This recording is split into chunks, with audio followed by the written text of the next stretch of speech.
como haciendo la primera revisión todavía, viendo lo que no había visto y creo que voy bien. Yo estoy como comenzando también, Ujú. entonces capaz que a medida que vaya más profundizando cada tema surgirán preguntas. Por ahora creo que voy entendiendo todo. También son, por un lado, eh, generalidades y dentro de estas generalidades algunos detalles que no se encuentran en los libros generalmente, ¿no? Porque son intercambios entre parteras, Claro. esos intercambios se dan a veces en estos encuentros, eh, ya sean simposios, congresos, talleres, jornadas, ¿no? La visita de alguien que viene de afuera y trae, ¿no? Otros compartires. Y después también es la individualidad de cada persona doblemente, ¿no? Porque es la individualidad del bebé y la individualidad de la mujer. Claro. Y la misma situación, un bebé responde de una manera, otro de otra, No, un bebé necesita asistencia más compleja, el otro responde fácil y rápido, y lo mismo con las mujeres, ¿no? claro. Entonces, bueno, después también hay que desarrollar la capacidad de cómo aplicar estas generalidades, porque a veces es una generalidad que te obliga a, a limitarte, ¿no? O sea, uno dice, bueno, en una generalidad podés esperar, qué sé yo, media hora para que salga la placenta. En esta mujer que se está descompensando y pasaron 5 minutos, hay que asistir la salida, no voy a esperar 30 minutos. Claro. Esta otra mujer que está súper estable, compensada y, no sé, viene de una gestación saludable, normal, y está todo bien, puedo esperar 4, 5, 6 horas, 7, 8. Y me estiro de esa recomendación de los 30 minutos. El problema es cuando uno aprende estos conocimientos y los Los torna aplica. rígidos, ¿no? Claro. Entonces ahí perdés la oportunidad de resolver una situación muy grave porque el protocolo decía tal cosa. Y quizás vos generas problemas por no adaptarte a la individualidad de X mujer que esta placenta necesitaba más tiempo, o ese bebé, ¿no? Bueno, podemos ir empezando. No sé qué pasó con Silvia, Ahí está. porque le mandé un Yo script. la veo, está aquí. A la vez, yo Sí, no. ¿tú no? A Ah, sí. eh, ah, pero no sé por qué tiene el micrófono. Bueno, yo no la veo ni la escucho, pero no importa, si está, arrancamos. Había quedado del encuentro pasado que seguíamos con el desarrollo de desviaciones. Desviaciones leves, moderadas, algunas podían eh, corregirse o acompañarse y volver a traerlas a la salud y sacarlas, ¿no? De ser una desviación, hacer una variante. Y hay situaciones que ya no, lo que uno puede hacer es evitar que se empeore, ¿no? Evitar el agravamiento o el deterioro. Lo que nos quedó de la clase pasada, porque eran muchos temas, fue el de prosidencia de cordón umbilical. Eh, Generalmente uno habla del cordón umbilical, pero podría ser alguna parte fetal también. Podría ser un brazo, una pierna, ¿no? Sobre todo si el bebé está atravesado, por ejemplo. En relación a la prosidencia del cordón umbilical, es, por definición, no sé Virginia si está familiarizada con este término, Prosidencia no, pero creo que lo entiendo. Hay dos situaciones que serían parecidas, Ajá, prosidencia o procúbito. ok. Y también existe otra parecida que es la laterocidencia. Ajá, La prosidencia o laterocidencia es cuando la bolsa está rota. ok. El procúbito es cuando la bolsa está intacta, indemne. Ah, ok. Perfecto, Pero no sabía. básicamente lo que acompañan estas palabras es la situación de que en general se habla de cordón umbilical, ¿no? El cordón umbilical está por delante de la parte fetal que estaría en la puerta de entrada de la pelvis, digamos. Si el bebé está de nalgas, uno desde la vagina, ¿no? Como si uno mirara o tocara con los dedos desde la vagina hacia el interior del útero, primero se encontraría con el cordón umbilical. O de pronto, como te decía, si el bebé está atravesado, uno puede tocar una mano, tocar un brazo directamente, una pierna que se sale por el canal vaginal, digamos, ¿no? Pero bueno, en general es un cordón umbilical. La laterocidencia sería como una variante de la prosidencia, entonces en vez de estar el cordón umbilical bien de frente y en el centro, está a un costado, ¿no? Eh, a veces uno puede hablar de procúbito de mano, por ejemplo, procúbito de cordón umbilical, o laterocidencia de mano, cuando por ejemplo los bebés vienen con un brazo dificultando el parto, ¿no? Este, se usan estas palabras como para explicar, hay algo que está conviviendo o compitiendo con el feto, la presentación, ya sea la cabeza o la cola. Pero, claro, o sea, cuando se trata de, no sé, una prosidencia, procúbito o laterocidencia de miembro superior de brazo, de mano, y lo que puede traer son dificultades o impedimentos al nacimiento en sí. Pero cuando hay una prosidencia de cordón ya hay riesgo de vida. No es lo mismo, o sea, digo, si uno encuentra un brazo, una pierna, no estás en una situación de estar urgido o urgida por tomar medidas de salvataje, ¿se entiende? La prosidencia de cordón, sí. Entonces, hay maneras en las cuales uno puede anticiparse, ¿no? Una prosidencia de cordón que pueda darse en el futuro. Y dar pautas de cuidados, por ejemplo, de la mujer, ¿no? O darle algunas recomendaciones específicas. Y también hay situaciones durante el trabajo de parto o el parto mismo, que es lo que vamos hoy a ver, ¿no? Cómo distinguir situaciones o factores que se asocian a la posibilidad de esta ocurrencia, que es muy baja por lo que vemos, es 0.1, 0.6 es baja, y el aumento también de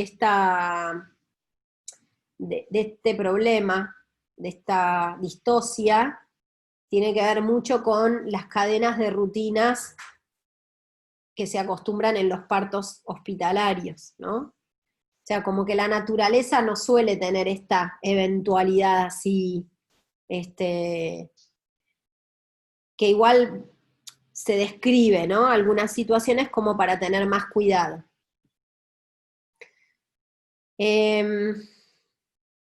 Bueno, esto, la definición ya un poco avanzamos. Depende el libro, depende el manual, pero volvemos como a esto del concepto de entender, después cada quien le pondrá el nombre o la clasificará como quiera. Existen prosidencias ocultas, o sea, uno no las ve porque están dentro del útero, ¿no? O sea, imagínate una mujer embarazada, a menos que hagas una ecografía, y hasta por ahí nomás, porque las ecografías son dinámicas y el cordón umbilical tampoco es que es tan fácil de ver. Ahora los aparatos tienen otro tipo de definición, también depende de la experiencia de quien realiza el estudio ecográfico. Pero claro, en ese mundo intrauterino, ¿no? Con la bolsa intacta y el bebé ubicado, puede haber eh, un espacio abundante, digamos, entre la cola o la cabeza del bebé y la entrada de la pelvis, y en esa ventana o bolsillo puede escurrirse el cordón umbilical. O incluso con bolsa rota, solamente haciendo un examen vaginal, ¿no? Un examen interno, y tocando por dentro ya de lo que sería la dilatación y el interior del útero, uno tocaría el cordón umbilical. Que básicamente lo que sentís es que late, ¿no? Se siente algo que incluso puede tener juego o movimiento, puede ser escurridizo, deslizarse, pero básicamente te das cuenta porque late. Después existen ya en la clasificación de prosidencias, ya las que serían como moderadas y graves, las que se salen ya del útero y pueden estar en vagina. Y la peor de todas sería ya la intravulvar o que se salga directamente de los labios, ¿no? Y sea extravulvar, o sea, que se salga por completo del cuerpo de la mujer. Siempre con el bebé adentro, ¿no? Entonces, quizás me anticipo un poco, pero para entender cuál sería la gravedad, ¿no? Uno dice, bueno, pero ¿y qué? ¿Y qué pasa con esto? Pasan dos cosas que lo pondrían al bebé, no a la madre, pero sí al bebé en riesgo de muerte. Una es que el cordón umbilical puede ser apretado, estrangulado, ¿no? O sea, como un torniquete por la presión misma que hace el bebé.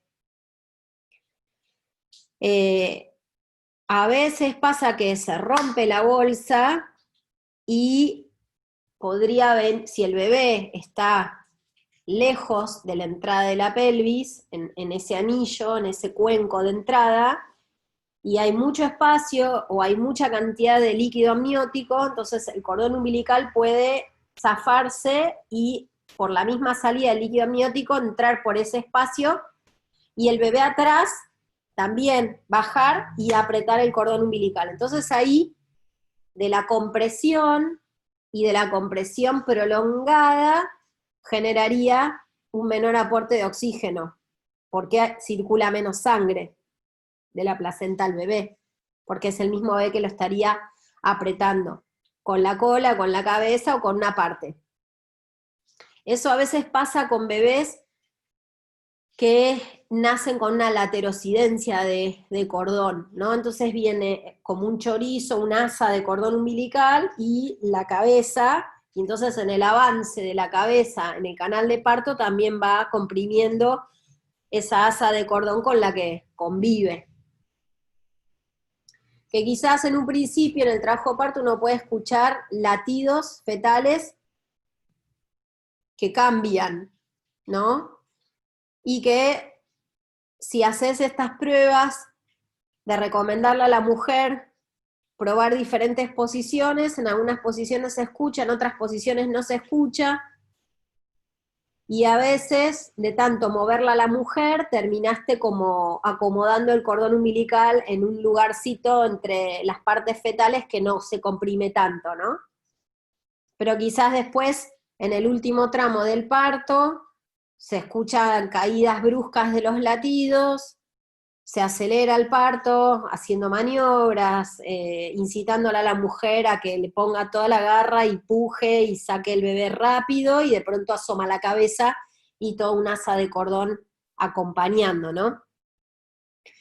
Pero esas serían como las ocultas. Con las que son,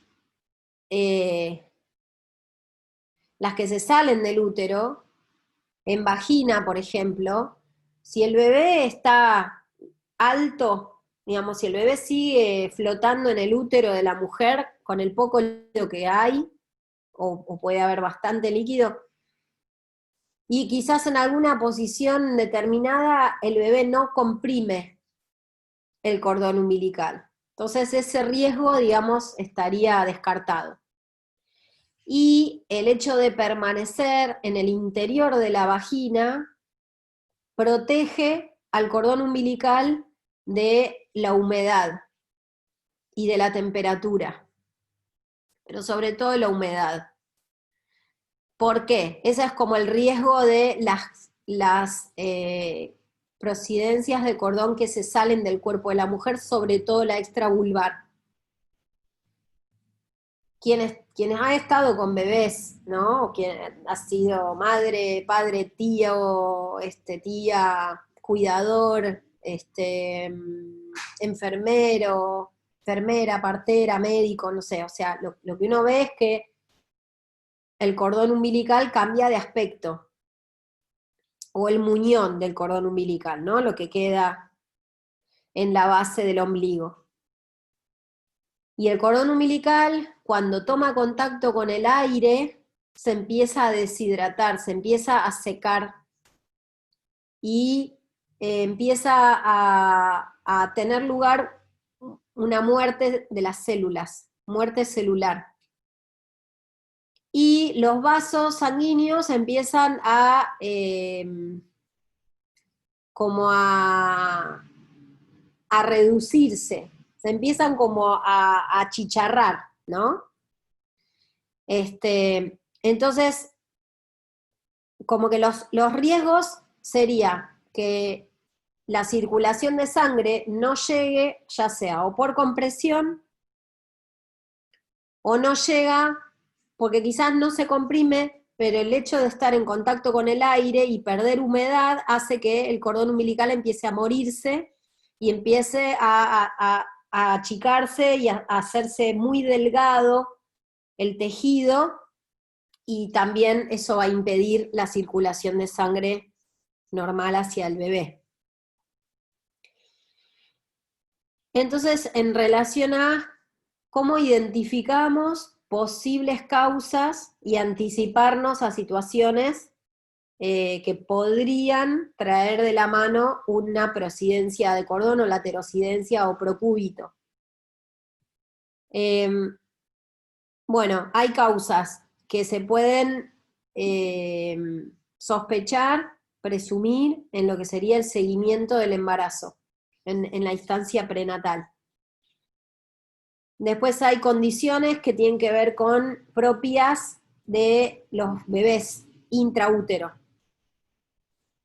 Y después hay condiciones que son propias del líquido, de la bolsa y del líquido amniótico.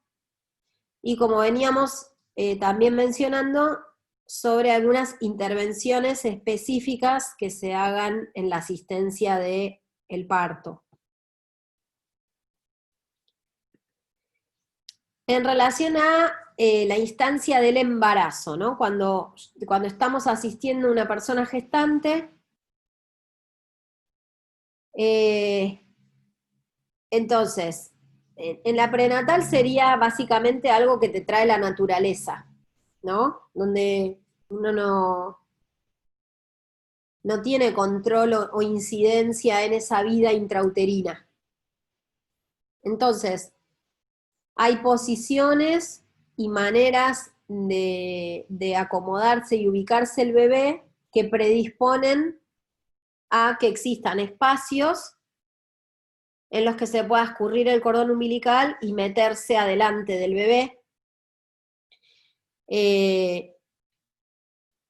Especialmente circunstancias que hagan que el bebé esté flotando lejos del anillo de entrada de la pelvis, ¿no? Que los libros hablan de estrecho superior, como que la pelvis se divide, ¿no? En la entrada, la salida y el tramo del medio. Entonces se le habla de estrecho superior, medio, inferior, o la excavación sería, ¿no? Como todo el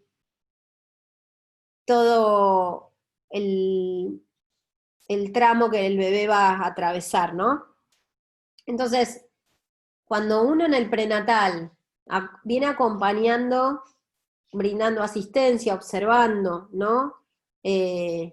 Verificando mediciones, signos, señales, ¿no? Entonces, en el momento de la palpación, en el momento del examen físico de la mujer, de la persona gestante,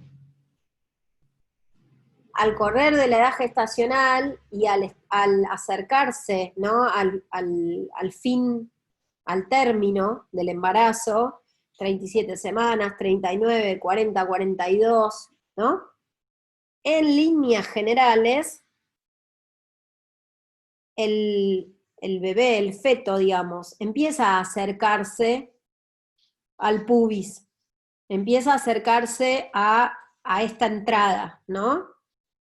Se acerca, se presenta, hace pruebas, prueba espacios, hace movimientos, giros, entra, sale, entra por un costado, entra por el otro costado, ¿no? Pero hay bebés que llamativamente, para esta etapa, sobre el final del embarazo, uno, cuando toca el pubis de la madre, de la pelvis de la madre, busca la presentación, sea la cola, la cabeza, uno hace unos movimientos para comprobar si es la cola, si es la cabeza, pero cuando hay mucho juego, hay mucho movimiento y hasta se puede encontrar con facilidad un espacio libre entre la cabeza y la pelvis materna o la cola, ¿no? Eso ya te da la pauta que cuando existe semejante espacio, y eso va a facilitar que por ahí pueda entrar un cordón umbilical, ya sea para un procúbito o para una prosidencia en caso de que se rompiera la bolsa. ¿Se entiende? Entonces, ¿qué situaciones pueden hacer que los bebés estén flotando lejos de la pelvis, sobre todo en el término, en el final? Bueno, obvio, situaciones que hagan que esto, ¿no? La acomodación pueda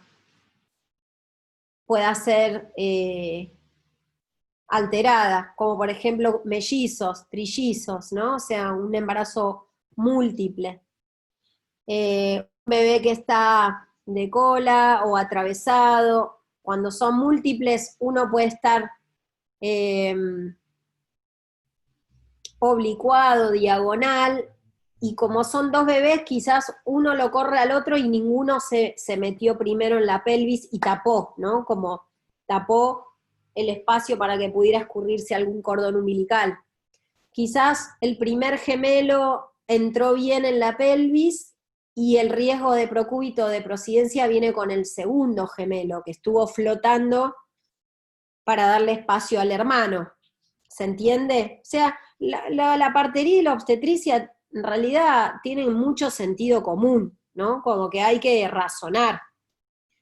Sí, el aprendizaje, la teoría, la experiencia con las manos, ¿no? Sobre la situación,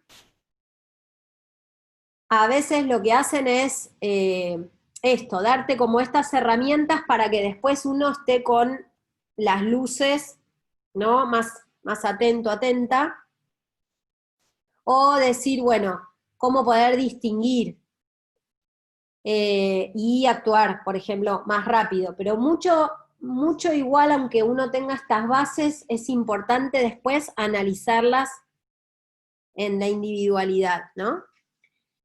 Entonces uno dice, bueno, embarazo gemelar, es probable que pase esto, ¿no? Que un bebé esté bien cerca de la entrada de la pelvis y el otro no, atenta, puede traer este problema en algún momento.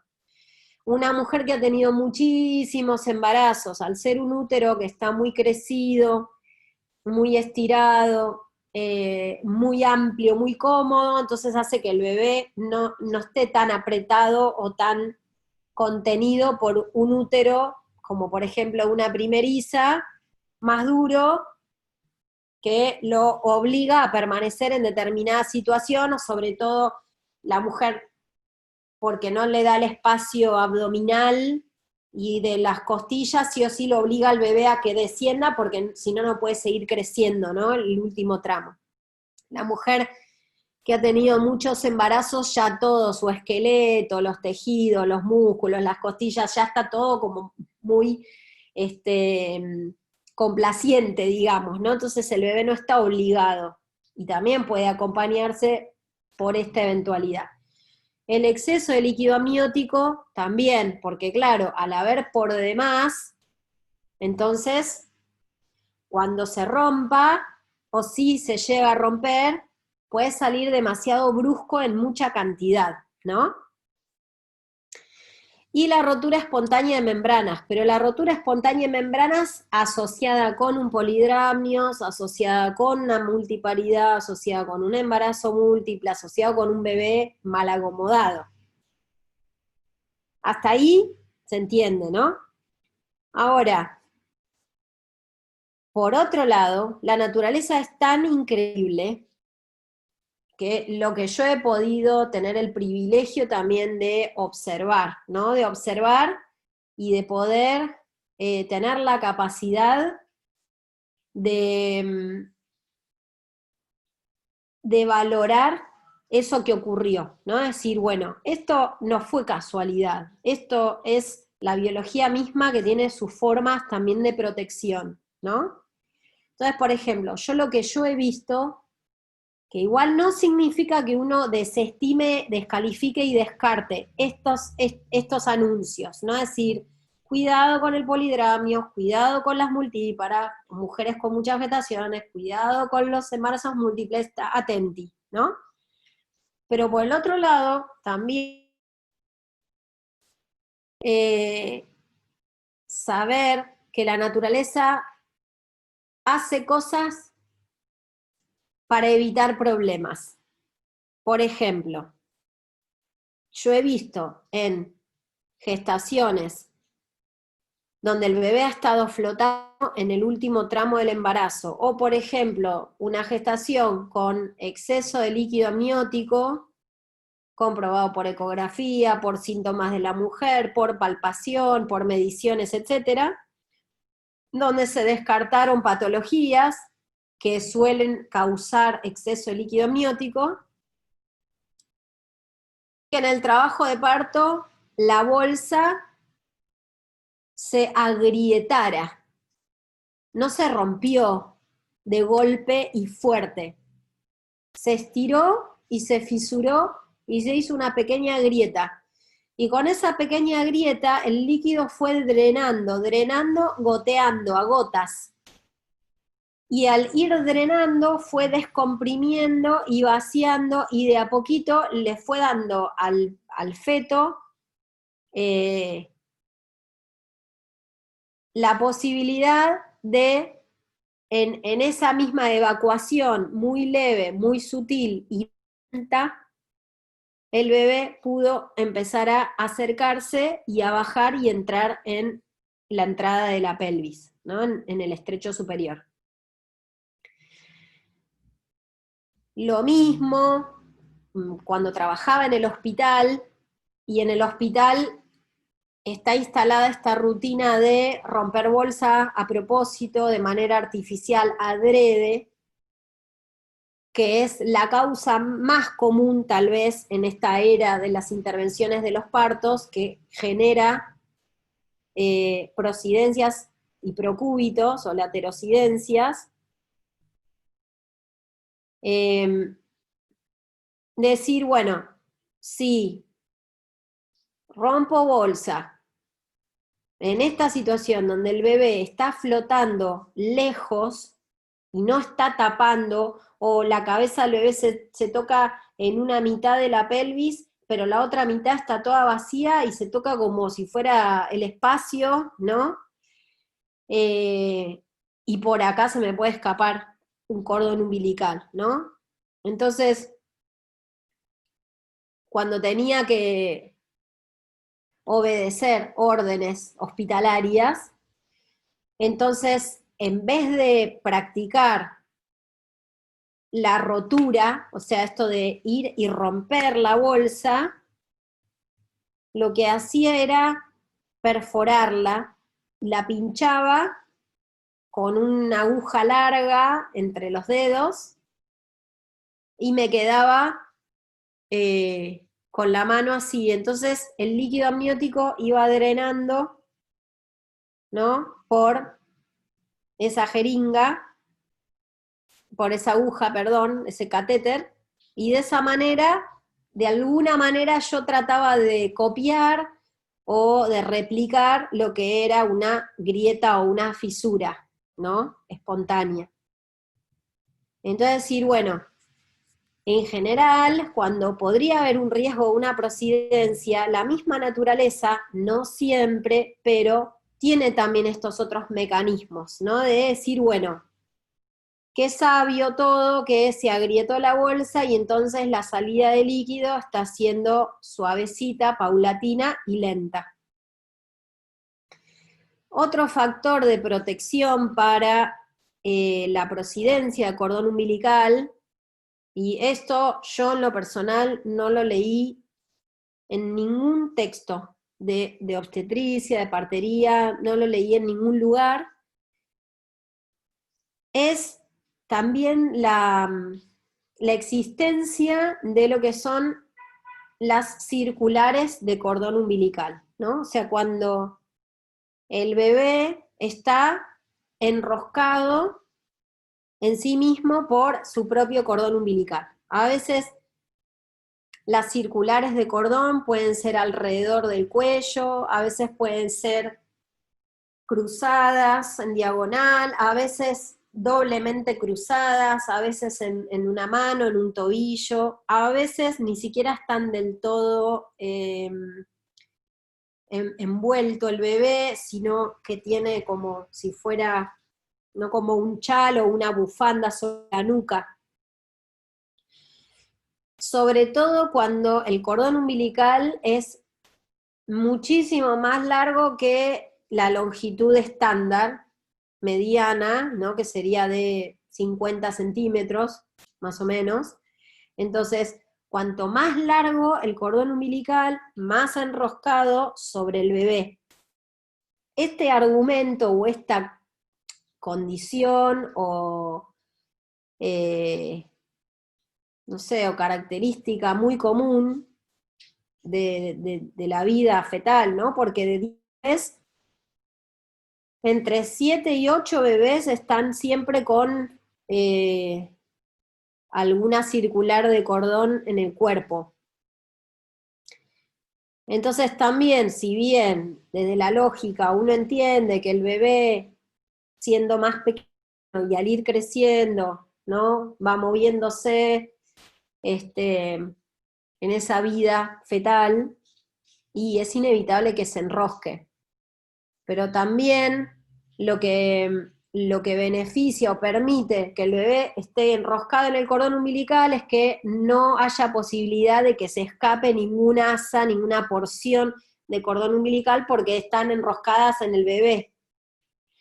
Lo que la medicina le dice a las mujeres, no, tu bebé está enroscado, se va a ahorcar, se va a morir, no sé qué, en realidad es un factor protector para evitar la prosidencia de cordón, que sí es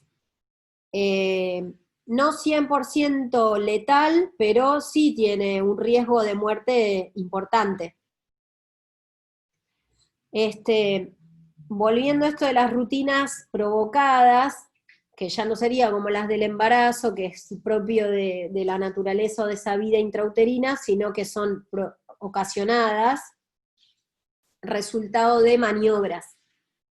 Bueno, sobre todo romper bolsa artificialmente.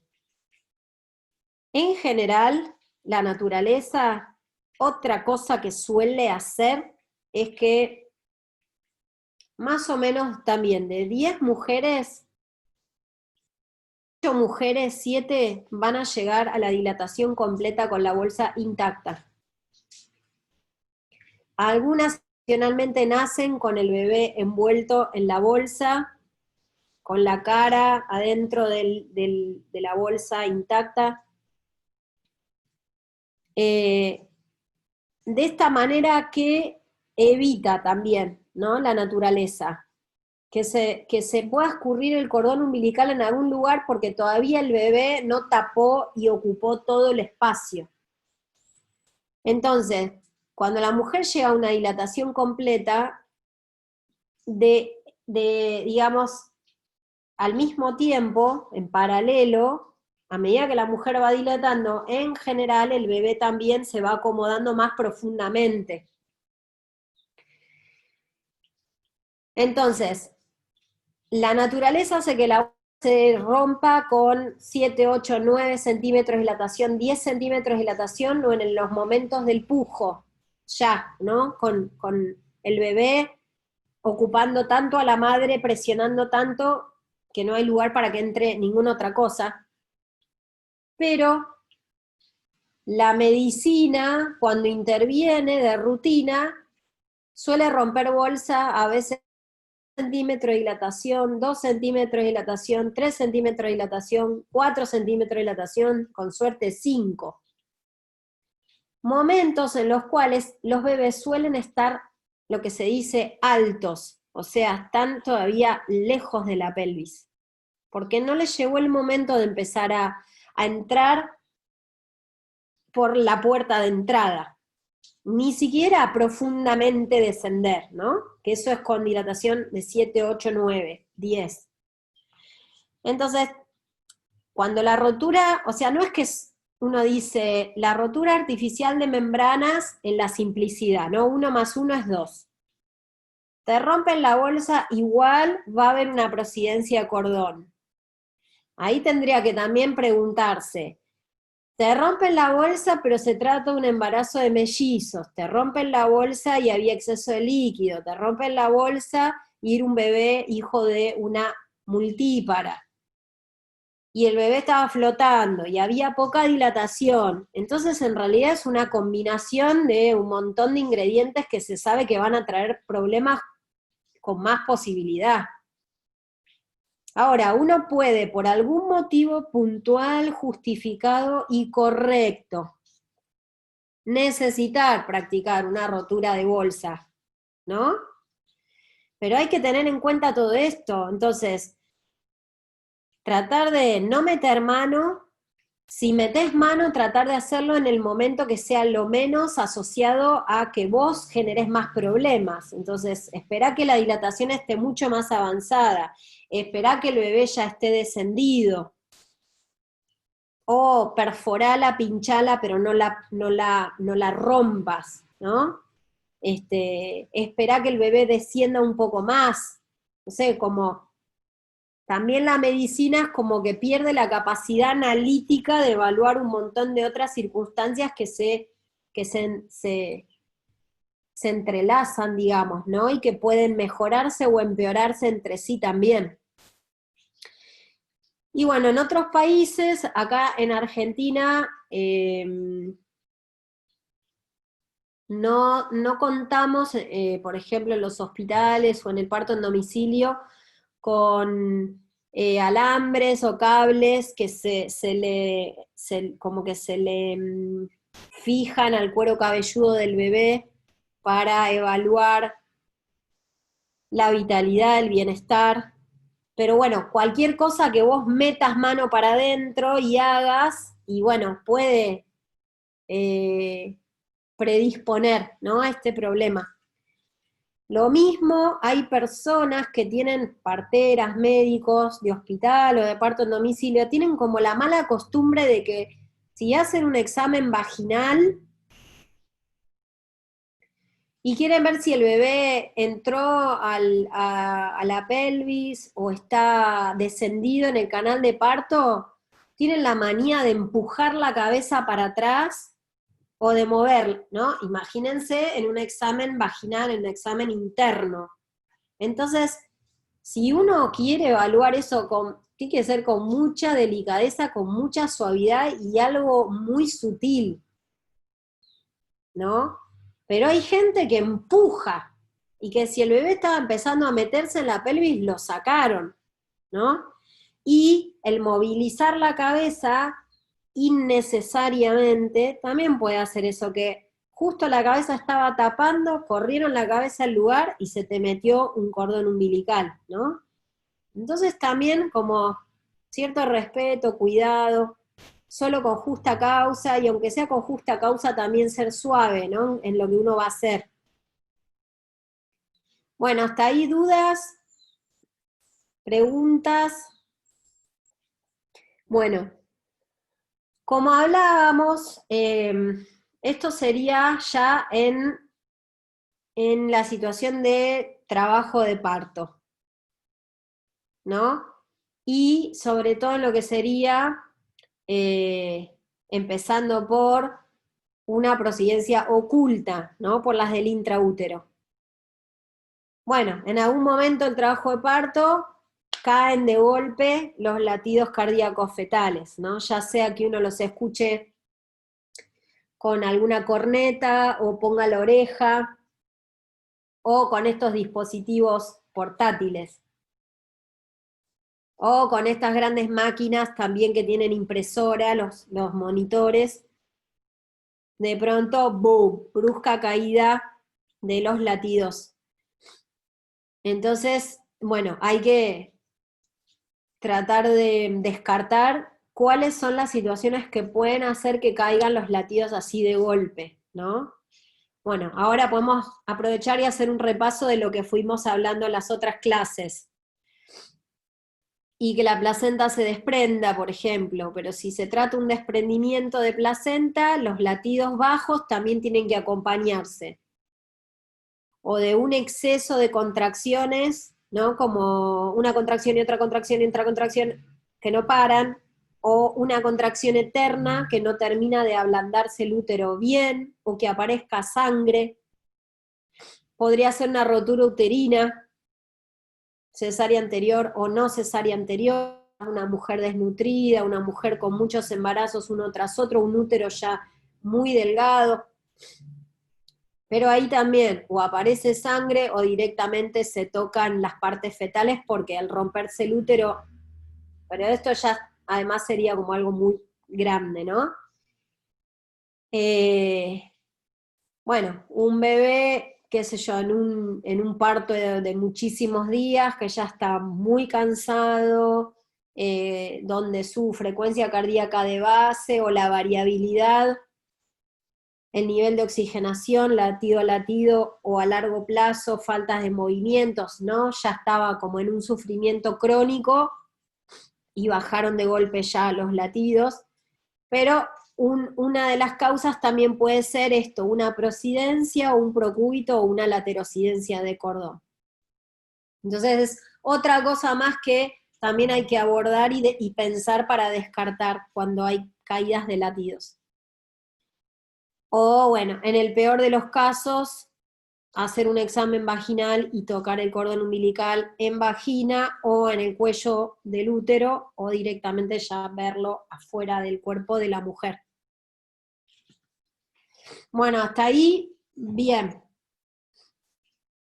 Bueno, ¿cuál sería el tratamiento? ¿No? Me dice, ¡ah! Llamo al Chapulín Colorado. Bueno, eso te puede pasar. Y ahora les voy a contar una anécdota, pero esto sería el tratamiento. Ya sea que le veas el cordón afuera, que se lo toques en la vagina, que se lo toques en el cuello del útero, la bajada de latidos. Entonces, la idea es, desde el sentido común también, evitar, impedir, bloquear que siga todo saliéndose para afuera y apretando. Entonces vas como como en reversa, ¿no? En reversa, mami. Entonces, hay que hacer que la mujer se ponga en posiciones donde el bebé vuelva para atrás. Entonces, una posición es esta que se llama de Trendelenburg, que es como al que le baja la presión. En realidad el Trendelenburg acá está medio como si fuera un Trendelenburg parcial, pero toda la persona completa tendría que estar toda alineada, inclinada con la cabeza hacia abajo y las piernas hacia arriba. Pero bueno, esto es bastante fácil de hacer, levantarle las piernas, ¿no? Por lo menos para impedir que siga empujando. La otra posición es esta que en el tecnicismo es la genuflexión, en realidad es la posición de pecho y rodillas al piso, ¿no? Como la avestruz cuando mete la cabeza con la tierra. ¿Qué sería? Parecía, pero en vez de estar la mujer boca arriba, boca abajo, pero sigue siendo la inclinación de la espalda y volverlo al feto para atrás. Elevar la presentación significa, sí, meter dedos en vagina, meter la mano y empujar al bebé para adentro. ¿Qué significa la reducción? La reducción es achicar en la medida que se pueda y todo lo que se salió. Entonces tratar de achicar y que sea lo menos posible lo que está salido para afuera. Reducir básicamente significa volver a meter el cordón umbilical para adentro, lo más que se pueda. Si está fuera de la vulva, mínimamente adentro de la vulva, adentro de la vagina, y quizás con mucho éxito volver a meterla dentro del útero. Si está en vagina, tratar de meterla a un costado de la cabeza del bebé, pero ahí también hay que ver esto, entre la combinación de las posiciones, empujar la presentación, el cordón umbilical, no es fácil de agarrar, se resbala, y además también hay que tener mucho cuidado porque si uno lo aprieta, estás vos comprimiendo la circulación de sangre, entonces hay que tener cuidado porque uno puede cortarle el suministro de oxígeno al manosearlo. Cubrirlo, esto que les decía yo, especialmente si es una procedencia extravulvar, para que no pierda la humedad. Entonces, si hay gasas estériles o trapitos, sobre todo limpios, ¿no? Mojarlos en agua tibia o ni mojarlos, pero tapar el cordón umbilical para que no se seque y no se enfríe. Y bueno, lo que se plantea es proceder inmediatamente al nacimiento, por la vía que sea más rápida. A veces la vía más rápida es un parto vaginal, sobre todo una multípara, y a veces la vía más rápida es una cesárea, en una primeriza, por ejemplo, ¿no? Pero también hay que ver dónde estás, porque podría existir, a ver, el criterio es, bueno, abordaste la situación, trataste de evitar que empeore, quizás hasta tuviste suerte de hasta poder haberlo resuelto, ¿no? Pero en realidad esa no es como el objetivo no es hacer de cuenta que nada pasó, ¿no? Para seguir con nuestro parto romántico planificado, fisiológico, en la casa, con parteras, digamos, ¿no? Por ejemplo, o en una institución. Es decir, bueno, acá hubo un problema, hubo una distocia, hubo algo concreto. Se tomaron las medidas, ahora el objetivo concreto es que el bebé salga rápido, ¿no? Pero, A veces las circunstancias te dan luz verde también, de decir, bueno, hubo una presidencia, la mujer la pusimos culo para arriba, empujamos la presentación, escuchamos los latidos, se descomprimió el cordón, nunca llegó a deshidratarse el cordón umbilical. O el tiempo que estuvo expuesto afuera del cuerpo de la madre fue breve. Volvió a meterse, se volvió a humedecer, se restableció la circulación. No pasó nada y la dejamos a la mujer, qué sé yo, de costado, escuchando los latidos todo el tiempo, todo el tiempo, todo el tiempo. Retomaron las contracciones, se siguen escuchando los latidos todo el tiempo, bien, o sea, el cordón se acomodó, el trabajo de parto se restableció, los latidos se mantuvieron estables, la basal, la variabilidad, movimientos, aceleraciones de la frecuencia cardíaca, siguió dilatando, el bebé acomodó la cabeza, o quizás hasta, no sé, cabe la posibilidad de hacer un rebozo si el bebé está más acomodado de un lado que del otro para que se acomode de manera pareja. Se salió de la situación del riesgo y tuvieron la chance de que la vida les regale el poder continuar con un parto natural y fisiológico, también está dentro de las cartas, ¿no? Pero no es a lo que uno en esta situación apunta. En esta situación lo que uno apunta primero es a tratar de evitar el riesgo de muerte, que es muy concreto, muy concreto. Tenés que actuar con diligencia y estas situaciones también, las de urgencia y emergencia, necesitan que la persona no entre en pánico. Porque si la persona empieza como a dejarse invadir por la adrenalina, no puede pensar. Y si actúa, puede hacer cosas de manera bruta. Y si haces cosas brutas, vos podés también empeorar la situación, ¿no? Entonces, hay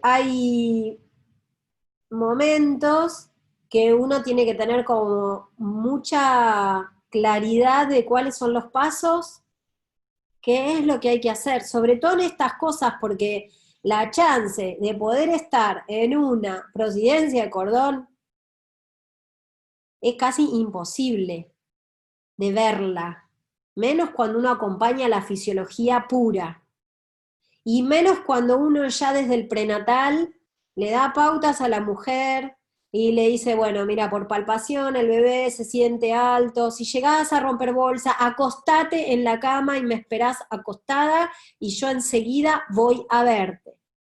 Y lo primero que haces es llegar, palpar, escuchar latidos, ¿no? Cuando en el trabajo de parto no rompes bolsa, o de romperla con dilatación avanzada, con el bebé fijo, descendido, ¿no? Como con ciertos cuidados. La chance de ver una prosidencia es casi imposible. Y ahora les cuento una anécdota que, por un lado, me siento como tal vez privilegiada por haberla podido vivir. Por otro lado, perdí muchas células cardíacas también en semejante estrés, pero por suerte era más joven, así que nada, tenía tal vez otra forma orgánica para bancarme semejante estrés. Y por otro lado, esto de la importancia de tener bien aprendido la teoría, ¿no? Y de que estuviera fácil y a la mano rápido para un momento donde la verdad que me tomó totalmente por sorpresa y ni esperaba que iba a tener que sacar de la memoria todos estos conocimientos, ¿no? De resolución de este problema.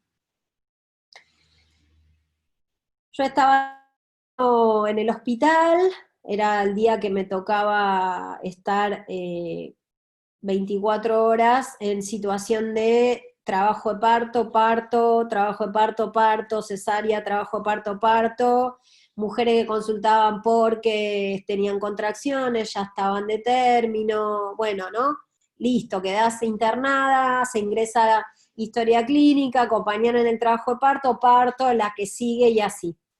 Y era un día que había muchísimos partos, todos, todos, todos, todos al mismo tiempo, y llegaban más mujeres y más mujeres y más mujeres, y los que éramos no llegábamos a ser suficiente para atender la cantidad de mujeres pariendo todas al mismo tiempo.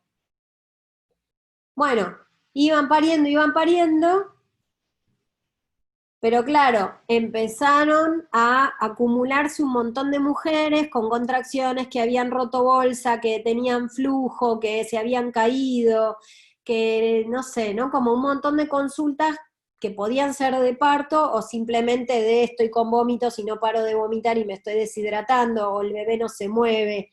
Y entonces se juntaron como 50 mujeres que tenían problemas y consultaban a obstetricia. Entonces era como, bueno, vos que tenés fiebre, bueno, vos que tenés, no sé, se me hinchó una pierna, vos que tenés, me duele la cabeza. Y así era ver a una, ver a la otra, ver a la otra. Llega una mujer y estaba yo sola en esa otra área, que no era el área de partos. Entonces estaba como medio aislada también del resto de las otras del personal. Bueno, entonces le digo, bueno, ¿y por qué consultás? Porque rompí bolsa, me dice ella. Bueno, a ver, dame tus papeles, le saco la edad gestacional en un embarazo de término, no sé, 37, 38 semanas, primeriza, con contracciones. Bueno, entonces le digo, voy a tener que revisarte, necesito que te saques la ropa interior, te acuestes en la camilla, así asá, qué sé yo. Entonces me doy vuelta para agarrar guantes y le doy la espalda. Y la mujer hace todo lo que yo le había ido diciendo, entonces cuando yo me vuelvo a dar vuelta ya estaba acostada en la camilla con las piernas separadas abiertas y todo el cordón umbilical afuera de su cuerpo. Bueno, yo no podía creer lo que me estaba pasando. Habrán sido 10 segundos, 5 segundos, no sé, para mí fue una eternidad donde yo me paralicé. Y como que fueron segundos donde no sabía qué tenía que hacer, porque ahí me dejé invadir por la sorpresa, por el pánico, por el miedo, ¿no? Entonces dije, bueno, alto, ¿no? Y ahí vamos a los pasos que hay que cumplir. Entonces primero voy a ver si está vivo el bebé, porque quizás yo me estoy pegando semejante estrés y no voy a poder remediar nada porque ya, qué sé yo, se murió hasta que llegué al hospital. Bueno, entonces lo más rápido que se me ocurrió fue palpar el cordón umbilical y ver si había latidos. Y me costó un ratito, habrá sido 2 segundos, 1,5 segundos, pero todo era eterno en ese momento. Y llegué a sentir que muy suave, muy, muy, muy suave, se palpaban latidos, que tenían un ritmo más o menos aceptable. Así que ahí dije, bueno, vamos con la posición, elevar la presentación, la reducción, y si no logro reducir, había que cubrir y después empezar a pedir ayuda para pasarla a la cesárea. Bueno, pero claro, estaba yo sola, entonces empecé a, a pensar cómo podía traerme a otra persona que me ayudara. Y justo pasaba una mujer que se ocupaba de la limpieza y tenía puestos estaba escuchando música, entonces yo la llamaba y no me escuchaba, no sé, grité un poco más fuerte, le hice señas, le digo, vení, la mujer no me prestaba atención porque me llamás a mí que soy la que está pasando la escoba, sí, a vos, vení vos, y ahí, bueno, vino, entonces le digo, agarrala, y le hicimos un Trendelenburg, entonces le digo a la mujer de limpieza, mantenela con la cola para arriba, le digo a la mujer, bueno, disculpa lo que te voy a hacer, pero nada, trata de estar relajada, aguantarte. Y entonces ahí le metí la mano en la vagina, el cordón umbilical se me escapaba y se volvía a salir para afuera y trataba de meterlo suave y se me volvía a escurrir hasta que cada vez iba quedando más adentro, no salía para afuera hasta que entró todo en vagina. Después llegué al cuello del útero y estaba muy dilatada, tenía 7 centímetros de dilatación y el bebé, la cabeza estaba toda en un costado y el otro costado estaba todo vacío. Así que empecé a meterle como todo el cordón umbilical por ese agujero hasta que logré meterle la mano profundamente y se metió todo para adentro. Así que bueno, no hizo falta cubrirlo. Y ahí le dije a la de limpieza que fuera a llamar rápido a otras parteras y médicos que eran los que estaban atendiendo todos los otros partos que había en ese momento. Tal vez ese parto podría haber sido de estos que esperando un chiquitito más, quizás tal vez podría haber sido un parto vaginal. Pero bueno, o sea, la mujer era primeriza, había pasado por esa situación, tampoco se sabía cuánto tiempo el bebé había estado con el cordón umbilical afuera, ni el tiempo de si había habido compresión, si no había habido compresión. Así que se resolvió por pasarla directamente a quirófano. Y bueno, cuando salió el bebé salió en excelentes condiciones. Entonces siempre quedó en la duda si una novata había hecho bien ese diagnóstico, porque además yo justo estaba ese día trabajando con 3 parteras que tenían 70 años y ninguna de ellas había visto nunca en toda su vida, con tantísimos partos, esto que había contado yo que había pasado. Por eso digo que por un lado soy una privilegiada, por el otro lado no se lo deseo a nadie. Pero vuelvo a esto, ¿no? Como que la biología también tiene sus propios mecanismos de emparchar una renguera, digamos, ¿no? Entonces, si uno combina las ayuditas de la naturaleza, tener la teoría y la técnica claras, poner cabeza fría y moverse rápido, realmente uno puede hacer una diferencia en salvar la vida o evitar la discapacidad, por ejemplo. ¿Se entiende? Y por el otro lado, tampoco desestimar que hay situaciones que por el motivo que sea se dieron desviadas y si no son tratadas oportunamente también pueden terminar muy mal, ¿no? Porque hay personas que se ponen en un lugar muy crítico, ¿no? De las intervenciones y de toda la asistencia peligrosa que hay a las mujeres y en los partos, y también idealiza la naturaleza que va a venir todo siempre perfecto y bien. Y hay veces que no, después uno podrá saber la respuesta o nunca saberla, pero bueno, en lo concreto hay que saber anticiparse, diagnosticar, tratar a tiempo, y bueno, ¿no? Como que después el resto, cada quien sabrá en su vida o quizás nunca lo va a saber tampoco, ¿no? De por qué pasó eso que pasó. Cuando uno cuidó un montón de aspectos para tratar de prevenirlo, digamos, ¿no? Bueno, esta es la posición de genuflexión, que es la de, bueno, pecho y rodillas, ¿no? Como al mismo nivel.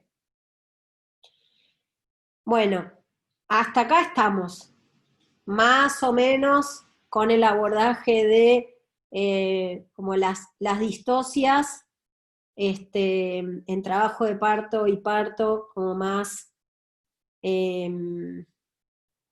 habituales o frecuentes. Después hay otras cosas más extrañas, como emergencias hipertensivas, embolia de líquido amniótico, bueno, otras situaciones que no vamos como a abordar en estas clases con dar a luz. Ahora entraríamos también en otro tipo de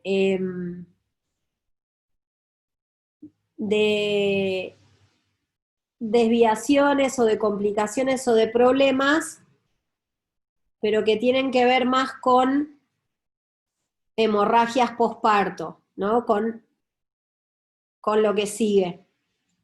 Entonces, primero vamos a abordar lo que sería como el nacimiento y el parto de la placenta saludable, y de a poco ir adentrándonos también en estas situaciones intermedias para evitar que se transformen en una distocia y en un problema, y después cuando ya es una hemorragia posparto, ¿qué hacemos? ¿No? No creo que lleguemos a la parte de las hemorragias hoy, pero por lo menos vamos a introducirnos en lo que sería el alumbramiento normal, y quedaría, sí, para otra próxima clase, situaciones de parto que no llegan a ser una complicación, pero sí traen desafíos especiales, como los bebés que nacen, en vez de estar súper plegados y haciendo fuerza con la nuca, sino que están hiper estirados y nacen con la cara, o los que se acomodan eh, de formas que a la madre le trae más dolor y son trabajos de parto mucho más largos, que son las posteriores.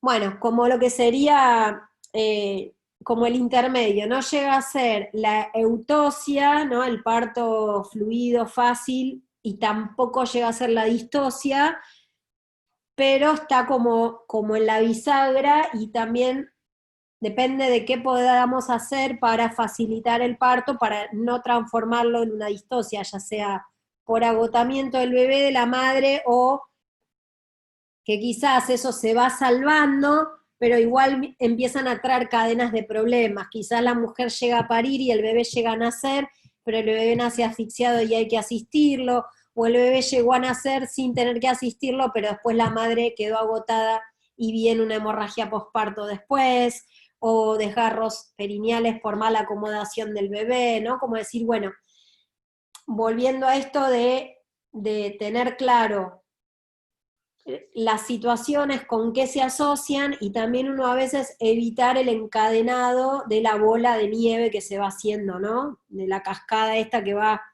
empeorándose. Bueno, hasta ahí, ¿van bien? Yo a la única que veo es a Virginia, no veo a nadie más. Y nadie me escribió nada. Supongo que está todo bien. Sí, sí, vamos bien. Bueno, posparto inmediato. Bueno, a ver, la mujer parió, todo bien, culo para arriba, en cuclillas, con prosidencia, sin prosidencia, con bolsa intacta, con meconio, sin meconio, qué sé yo. Listo. ¿Qué sigue? ¿No? Bueno, depende. A veces hay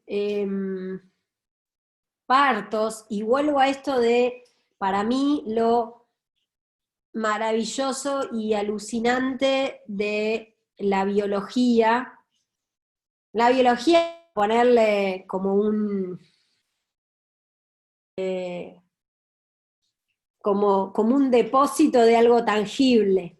En realidad es todo los cuerpos, ¿no? Los cuerpos de energía, los cuerpos de energía más densa, ¿no? El cuerpo físico, las creencias de esa persona, la preparación, los miedos, ¿no? El entorno, todo va a estar ahí. Hay partos que son muy largos, o partos donde el útero estuvo muy trabajando demasiado. Por ejemplo, hechizos, mucho líquido, muchos embarazos, muchos partos. Entonces, a veces el cuerpo de la mujer o todo su ser entero necesitan hacer una pausa y descansar. ¿Por qué? Porque la expulsión y el nacimiento de la placenta también van a necesitar de contracciones, de que siga habiendo contracciones en el útero. Y esas contracciones lo que van a hacer es despegar a la placenta. Después la van a ir empujando, ¿no? Y una vez que la placenta se despegó, va descendiendo y es expulsada, se necesita que siga habiendo contracciones para estrangular de alguna manera, ¿no? Y hacerle como una presión constante al útero para que no se vaya en sangre, digamos, ¿no? El tema es que a veces el útero está tan cansado por todo lo que hizo en el trabajo de parto o días previos al trabajo de parto o meses enteros si es un embarazo múltiple, por ejemplo, o si tiene tumores benignos el útero, miomas, cualquier condición que al útero lo pueda afectar o que para la mujer haya sido emocionalmente demasiado parir, entonces a veces puede pasar que hay como una pausa, sin que haya aparición de sangre, ¿no? La mujer se siente fuerte, la mujer se siente bien, está, qué sé yo, ¿no? Eufórica, impregnada en todas estas hormonas del cóctel de parir. Y, y el alumbramiento puede llevar muchas, muchas horas. A veces hasta hay mujeres que le tienen más miedo a la expulsión de la placenta porque es donde aparece sangre normal, pero hay una aparición de sangre y le tiene miedo al sangrado, entonces a veces no ocurre ese momento porque la mujer retiene también. Hay señales en las cuales uno puede tener una idea de en qué momento del proceso está, si está en esta pausa, si la placenta ya está desprendida del útero, pero quedó como enganchada en el cuello del útero o en la vagina, ¿no? Si se despegó una parte y no toda la placenta. Entonces, mucha idea nos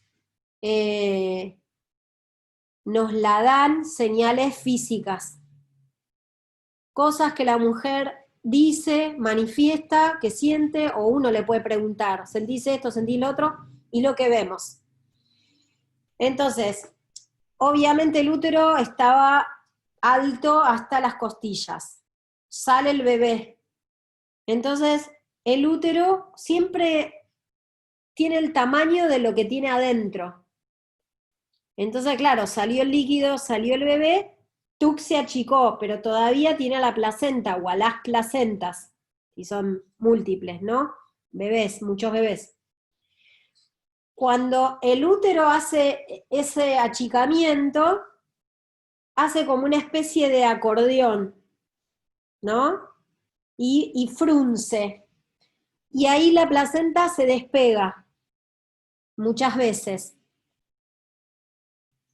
La placenta se despega,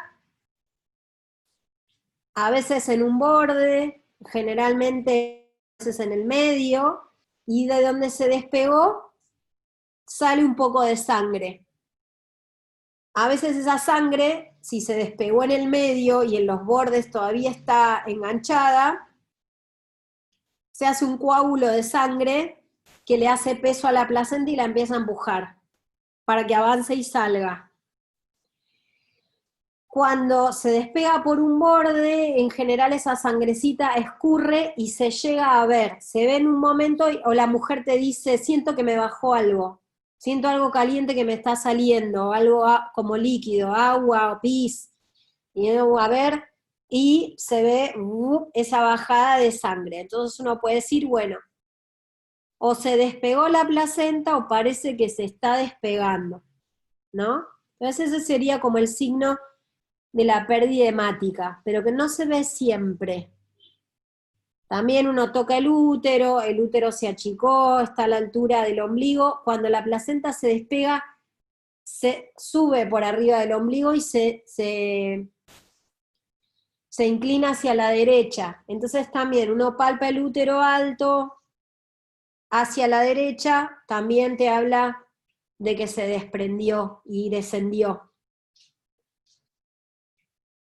Pero a veces, la mujer puede que tenga mucha orina en la vejiga, porque en las últimas horas no hizo pis, o porque hizo poquito, gotitas, gotitas. Entonces a veces estos signos también se pueden confundir con que la vejiga, que está con mucha orina, está empujando al útero para arriba. Pero en general cuando pasa eso el útero suele estar como blando, ¿no? Entonces, bueno, a veces es importante que la mujer orine porque si no se frena y se dificulta esto, que la placenta se despegue y descienda, o que el útero después logre contraerse, retraerse y sostener esa fuerza para no desangrarse, digamos.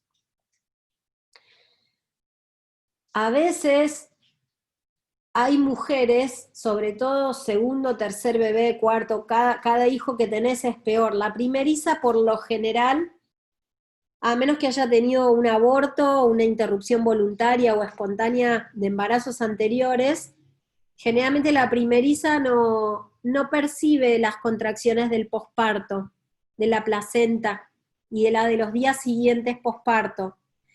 Pero un segundo o tercer bebé sí, y a veces son mucho más dolorosas que las del parto mismo, cuando dan la teta, en las primeras 12 horas del posparto, y sobre todo para expulsar la placenta. Y excepcionalmente, muy rara vez, hay mujeres, pero que se retuercen de dolor, de una manera que es como,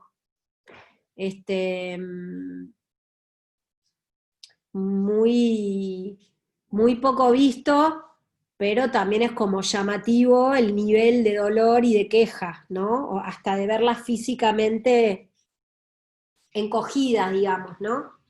Pero bueno, a veces la normalidad también se presenta así. Entonces uno tiene que ver las otras cosas. Los signos clínicos, la pérdida de sangre, si orino, si el útero está duro, si está lateralizado hacia la derecha. Rara vez, que también esto yo no lo leí en ningún libro, pero sí me pasó, no sé, me habrá pasado 4 veces o 5 veces, de mujeres que la placenta se despegó del útero. También en el cuerpo físico, la mujer sigue estando incómoda y con malestar y con ciertos dolores hasta que no sale completa, y ahí viene como la calma y el cese, ¿no? O sea, el mismo cuerpo la lleva a la mujer a esta incomodidad de decir, todavía esto no terminó, ¿no?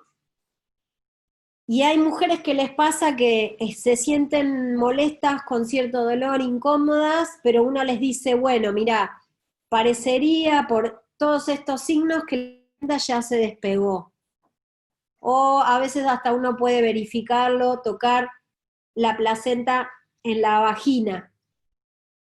y decirle a la mujer, bueno, quizás si te sentás, si te sentís con fuerza suficiente para sentarte y ponerte de pie, y con ese movimiento cae por el propio peso la placenta, o de ir a las cuclillas, hacer una fuerza y ir parándote, y alguien que recibe la placenta.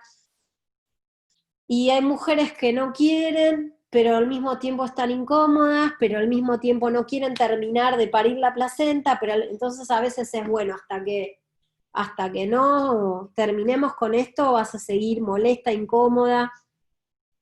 Y hay otras mujeres que la verdad que no les molesta para nada, o dicen, uy, siento una presión en vagina como si tuviera ganas de hacer fuerza otra vez para pujar, y la placenta sale así como si nada, o de pronto te dicen, ahí estás viniendo la placenta, y no es como una avalancha que se viene desde adentro y te estampa la placenta en la cara, ¿no? Como depende también de cada mujer. Los libros dicen que, los libros médicos dicen que una pérdida posparto esperable y normal es de 350 mililitros, 500 centímetros cúbicos de sangre. Yo, en lo general, generalmente he visto en partos fisiológicos sin goteos endovenosos, sin, ¿no? Como toda esta cadena de intervenciones, de rutinas, mujeres que han perdido 10 mililitros de sangre, 30, 40, 50, 80, ¿no?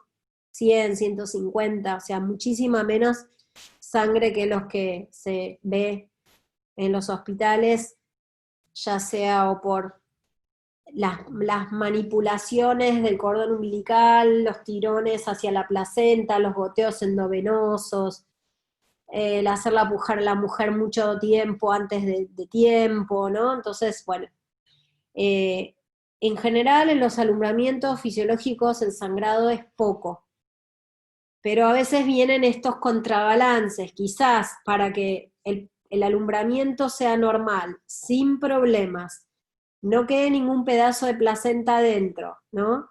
Y el útero haya recuperado la fuerza y el vigor para después poder mantenerse contraído una vez que la placenta salió. A veces llegar a ese nivel de salud necesitó un montón de horas previas, horas en las que la atención y el enfoque estuvieron puestos en contacto piel a piel, mamá-bebé, ¿no? Hidratar a la mujer, no interferir, no hablar de más, mantener el ambiente cálido, controlar de tanto en tanto la contractilidad del útero, si había sangrado, la presión arterial, no ser demasiado invasiva, pero tampoco abandonar y descuidar, y acompañar ese tiempo atípico, porque en general uno tampoco está 4 horas, 6, 7 esperando una placenta, pero quizás puede necesitar 2 horas, 45 minutos, hora 45, ¿no? Hora y media, 2 horas y media. Entonces, también entender que es toda una continuidad, ¿no? Que uno pensaría el alumbramiento como si saliera de la nada misma, y el alumbramiento es una continuidad de lo que fue el trabajo de parto, el parto, de lo que fue también la gestación, pero no desde cuestiones como intangibles, ¿no? Como los miedos, la psiquis, el linaje, es la relación con los tabúes y la sangre sucia. Bueno, sí, eso también está. Pero digo, desde las cuestiones concretas de los balances del mismo cuerpo. El cuerpo, si se siente agotado después de un parto de muchos días y de muchas horas, va a ser un alto, necesita recuperar fuerza para terminar la placenta. Y de esa manera se protege a sí mismo, o la mujer se protege a sí misma, de no irse en sangre. ¿Se entiende? Entonces también a veces hay que saber cómo respetar, pero en el respeto también hay que monitorear y verificar que se pueda esperar de una manera, em, digamos, prudente. ¿Se entiende? De la misma manera, a veces un alumbramiento a los 5 o 7 minutos necesita asistencia, necesita maniobras, necesita sueros, tinturas madres, ¿no? Que ya lo vamos a ver también. Por eso digo que está bueno manejar eh, recomendaciones, guías, criterios, protocolos. A veces hasta uno aprende de las anécdotas, porque fijan conocimiento, pero después hay que verlo en cada caso en particular, ¿no? ¿Qué se está manifestando en ese momento? Bueno, este es el signo que les decía de que el útero se levanta por encima del ombligo y se lateraliza hacia la derecha.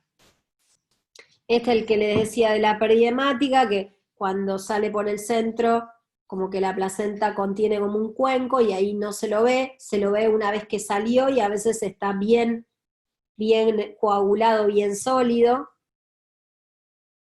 Esto que les decía de cotejar salud, bueno, básicamente que la mujer es muy importante la temperatura ambiente, el frío es malísimo, malísimo para el bebé, malísimo para el parto, malísimo para el trabajo de parto, malísimo para la placenta.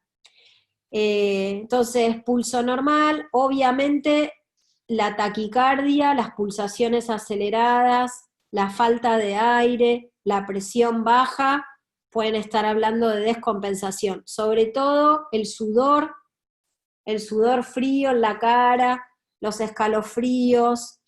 eh, a ver, a veces es simplemente abrigar a la mujer, ponerle medias, prepararle una sopa caliente, muchas mantas, y eso se logró compensar, pero a veces eso es también una anticipación de problemas, ¿se entiende? El pulso materno puede acelerarse producto del parto mismo, pero también hasta determinados límites, ¿no?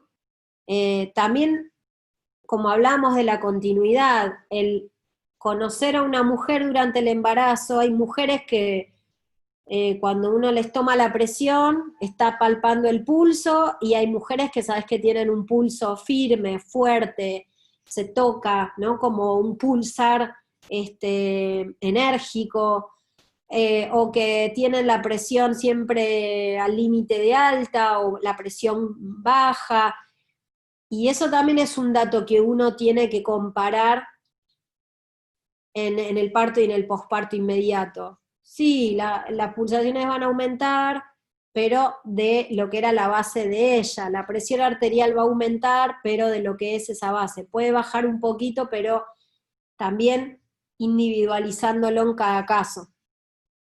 Como hablábamos del estado del útero, lo más importante es que el útero esté duro y firme, porque eso va a garantizar que no vaya a haber hemorragias.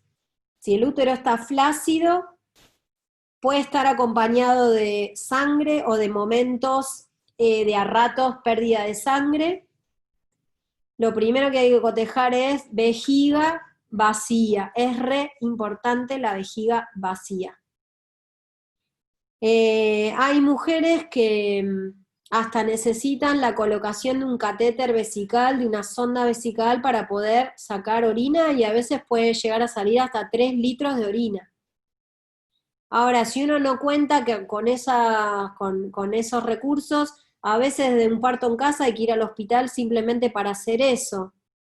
Pero después implica que la mujer y el bebé entran en toda una cadena, ¿no? de abordajes invasivos innecesarios, ¿no?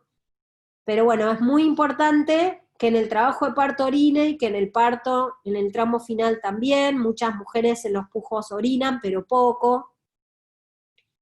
Fomentar el apego, el contacto piel a piel entre el bebé y la mamá aunque no haya cercanía boca-pezón, y aunque no haya estímulo de succión, en la mujer genera igual fabricación de oxitocina.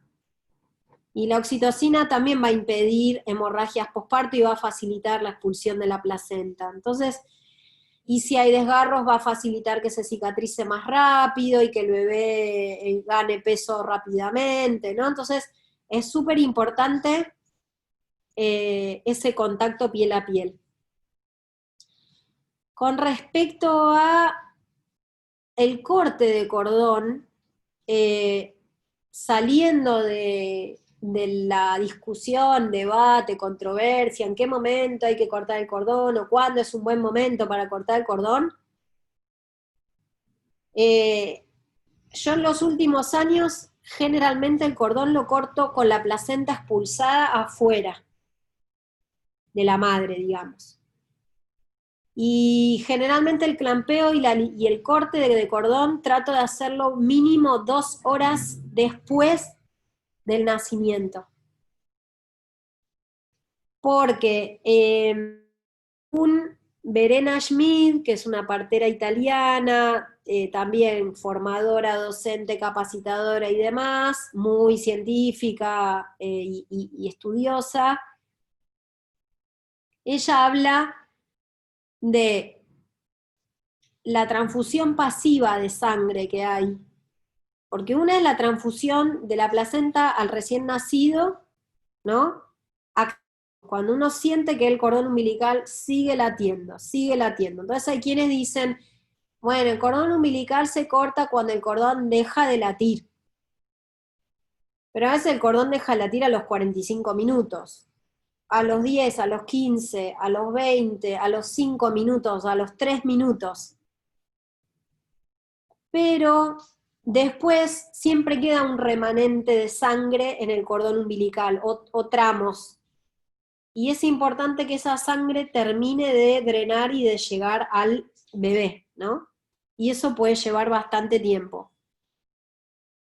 Lo otro que dice Verena Schmid es que cuando están todavía conectados el bebé y la madre, placenta, cordón umbilical, sigue habiendo como información que viaja entre madre y bebé, ya sea para las necesidades del bebé o ya sea para ajustar a las necesidades de la madre, y que esto previene problemas del alumbramiento y hemorragias posparto, además de prevenir un montón de enfermedades o de trastornos en el bebé, niño, en su desarrollo evolutivo, ¿no?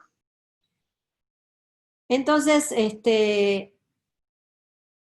yo con respecto a la asistencia al alumbramiento, cada vez, ¿no? Es más como el respeto y la conciencia del hacer lo justo y lo necesario, y verificar, y de lejos tratar de no invadir y de no estar jorobando a la madre y corriendo a la gente, a menos que, bueno, tenga que ver algo bien puntual. Entonces también evitar distracciones, porque si la madre se empieza a desconectar del bebé, de la prendida al pecho, ¿no? De que el parto no terminó hasta que sale la placenta, a veces se genera esa falsa creencia de, bueno, listo, fiesta. Y uno dice, no, no, todavía no salió la placenta, ¿no? Pero bueno, si todo esto está conservado, a veces te puede llevar muchas horas una expulsión de una placenta dentro de la normalidad. Las placentas tienen formas raras, son gordas, no son redonditas o de un grosor mediano, y eso también te puede afectar, que queden trabadas en algún lugar, pueden quedar montadas arriba del pubis. Y hay mujeres que tienen vaginas que como que las aprietan a las placentas y no las sueltan también. Pero esas son también como cosas así muy como, no sé, casos poco habituales. Bueno, una vez alumbrada la placenta, en general en 2, 3, 4 horas, seguir verificando, ¿no? Esto de los signos vitales, el estado del útero, si está duro, si está a la altura del ombligo, si está arriba, por debajo del ombligo, el tema de la orina, si está blando, si no tiene, digamos, si uno toca la mano, con la mano tocas el vientre de la mujer y no tocas el útero, y vos decís, ¿dónde está el útero? Porque está súper blando, eso no está para nada bueno, y a veces cuando uno busca, y como si lo acariciara y el útero empieza como a tomar cuerpo y a ponerse duro de nuevo, es un útero que le falta fuerza, que ya no tiene tono muscular. Bueno, ¿cómo son las pérdidas? Hay muchas como datos de las pérdidas, si son rojas, si tienen pus, si tienen olor feo, si son con mucho coágulo, si son muchos, si va de a poquitito siendo cada vez menos. A veces coincide con un entuerto, una contracción fuerte, una prendida al pecho y sale, ¿no? Como sangre o esto del útero blando, o después de orinar, también ver cómo el útero va respondiendo. ¿Qué recursos tenemos para promover, para generar que el útero tenga vigor, ¿no? O lo recupere si o lo mantenga, o hasta incluso en mujeres que han tenido durante el embarazo mucha anemia, o que son mujeres que en su vida entera tienen tendencia a la anemia, o que vienen de tener muchos partos muy seguidos, mujeres muy delgadas, amamantando por mucho tiempo, ¿no? Ver cada caso, o con tumores benignos en el útero, con una predisposición al sangrado.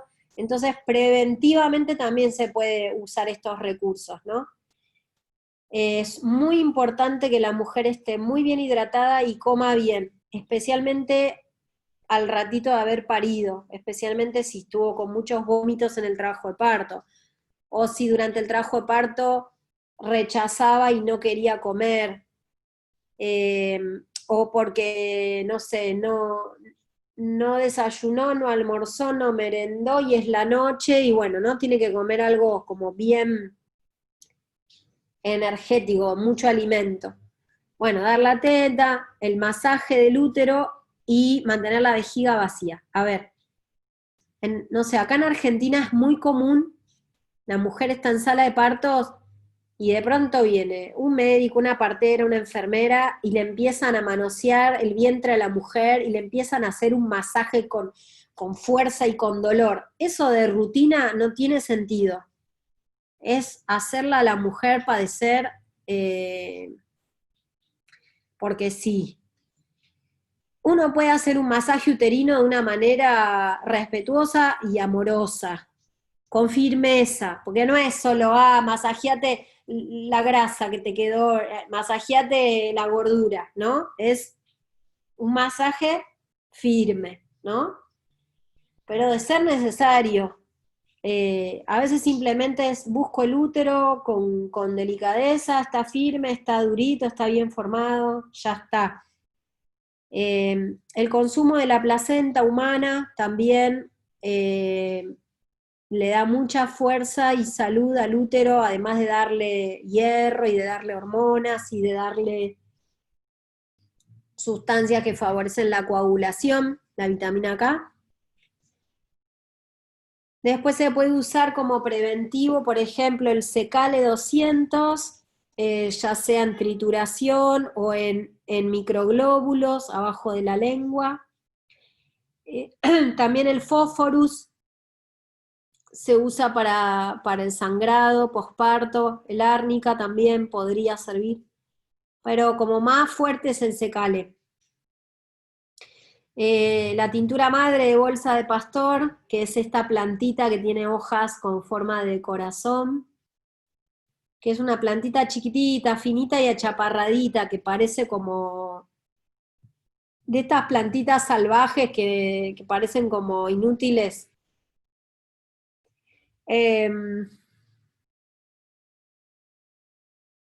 Buenísimo el aporte que hace Silvia de que la Organización Mundial de la Salud desde el 2016 ya no recomienda el masaje de útero.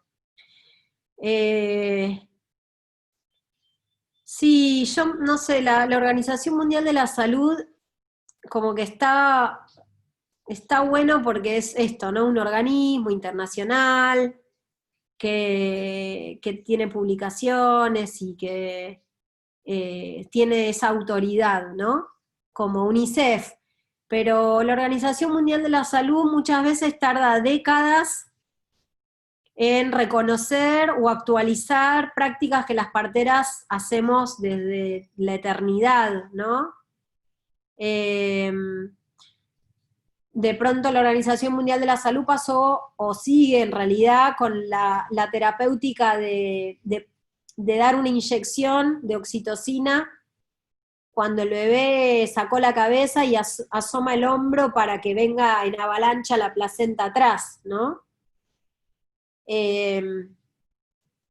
Digo, qué sé yo lo puedo entender en determinados contextos donde ya es toda una cadena de intervenciones, ¿no? Y donde ya todo se torna tan desgastado y complejizado, que también hay que saber como esto, ¿no? Hay que saber leer las publicaciones, las recomendaciones, la evidencia científica,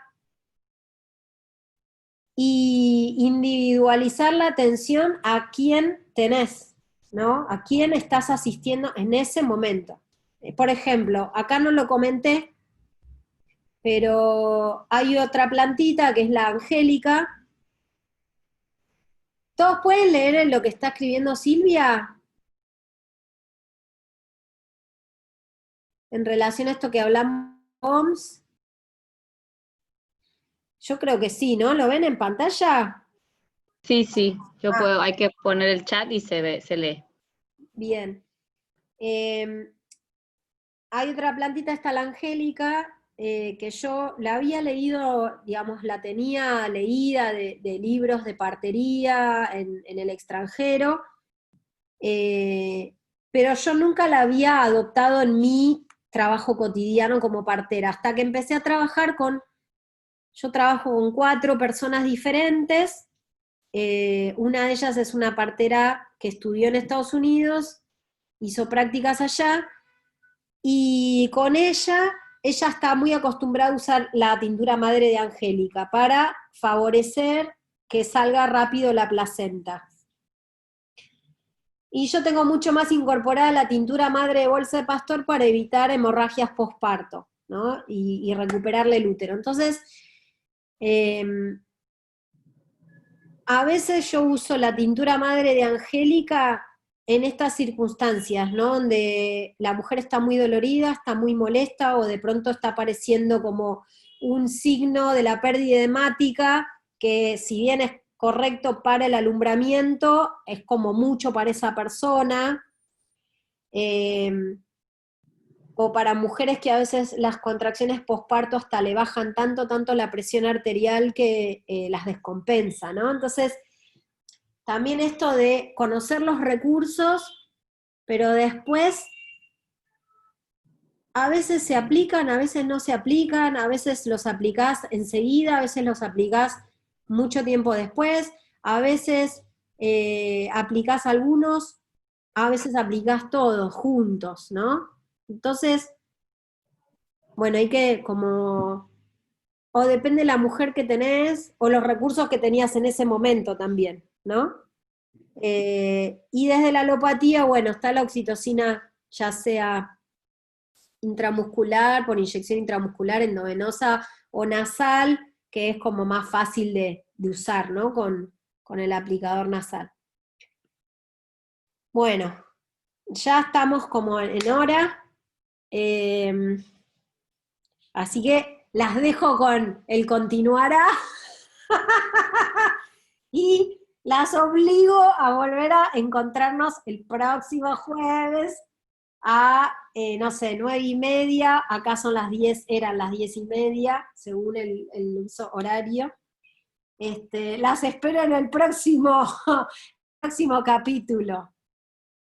Para Muchas gracias. terminar con hemorragias, desgarro, sutura un poco, y después nos queda en el tintero eso de esas situaciones como presentaciones cefálicas diferentes o posteriores, estos desafíos extras. Más adelante ya entraríamos con lo que es la asistencia al bebé, reanimación y el examen físico de rutina y el seguimiento del posparto más alejado. Bueno, a ver qué escribieron. Gracias. De nada. Un poco interrumpida, se me fue un par de veces la señal del internet. Después Debbie, Pero enseguida ella al toque manda sí, la grabación. sí. Bueno, muy bien. Chao, por lo menos. Gracias, Marina. Nos vemos la próxima semana. Chau, chau.